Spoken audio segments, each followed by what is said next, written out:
President Jacob Zuma live and unplugged there to thank his supporters for going outside of Parliament, marching to Parliament rather, and to show their support for him and to show their disapproval of that motion of no confidence. Here with me in the studio is of course still Angelo and Karima.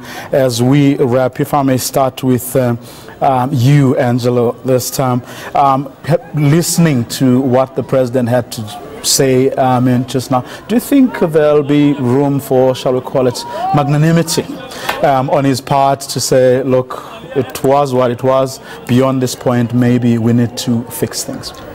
The triumphalism I expected, the insistence that the narrative is what it is, to insist that this was an attempt to unseat the ANC from the majority, to tell these patently untrue things, I think is an interesting gesture that demonstrates partly that these are desperate times for the president and his supporters. And I see quite the opposite of magnanimity coming.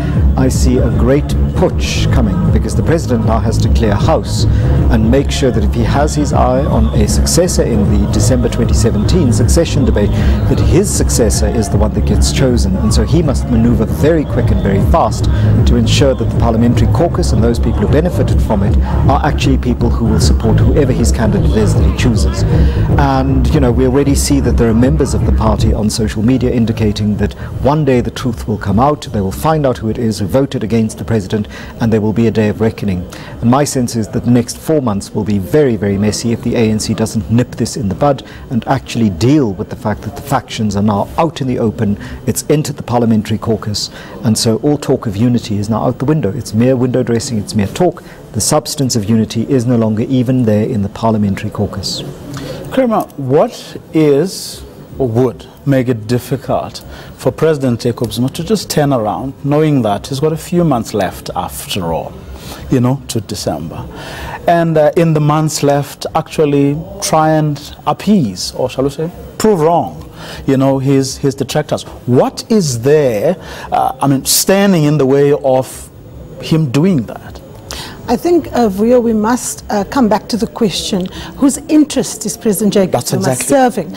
And of course, we know that President Jacob Zuma is tied to the Gupta family, and that family and its relationship to international capital, if one looks at state of capture, is tied to a project to amass as much wealth as is possible through repurposing state-owned institutions for their private financial gain. 100 billion rand has left South Africa as a consequence of that. Who is going to walk away from that, Vuyo? And that is the question that those 30-odd MPs of the ANC who voted with the opposition against almost everything within ANC culture weighed up when they made the decision that they made this evening. This is a hollow victory for President Jacob Zuma. It's a massive psychological victory for the opposition. Anyone who wants to take the ANC to victory in 2019 knows that every day that the president remains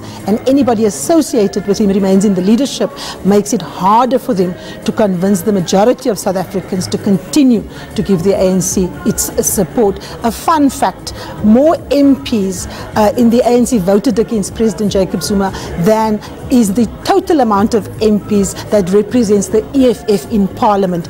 If that is not a wake-up call for the ANC, I don't know what is. Angela, if Karima is right, assuming he is right, then it obviously, if one looks at the reports, look at the emails that have leaked, right? Look at the fact that people are vigilant who are working at like SOEs. Look at how the boards a lot of boards have collapsed spectacularly. In other words, from what most people or many people are seeing, it can no longer be as business as usual. In other words, those who want to loot from the state can no longer do that, well, certainly not the way they used to. Or is that a simplistic way of looking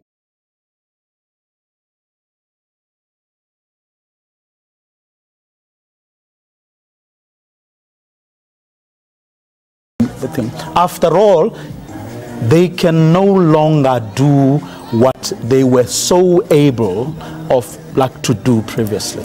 Two things. I think that President Jacob Zuma is the figurehead of a class of people in South Africa, some of them in government, some of them in government institutions, some of them in state-owned enterprises, some of them in private business, who have engaged in all sorts of networks. That means that there is an investment in continuing for much longer than today. Secondly, and this is what very many observers and investigators of the phenomena of corruption and state maladministration have indicated, which is that as they catch up with these malfeasance, as they catch up with the fraud, with the corruption, with the misspending, people are getting cleverer and finding new ways of milking the state even more efficiently. So this is not a project that is just static, and its measures and means have been established, and once you figure out how they do it, you can stop them. Once you figure out how they do it in this way, there are 6 other new ways that they've established by which to continue to perform a form of state capture, a form of looting, a form of maladministration, and of the siphoning of funds out of the country. So this is an organic project that's constantly shifting in relation to the people chasing the project. And in that sense, we should not think of this as simply Jacob Zuma as head of the party until December 2017.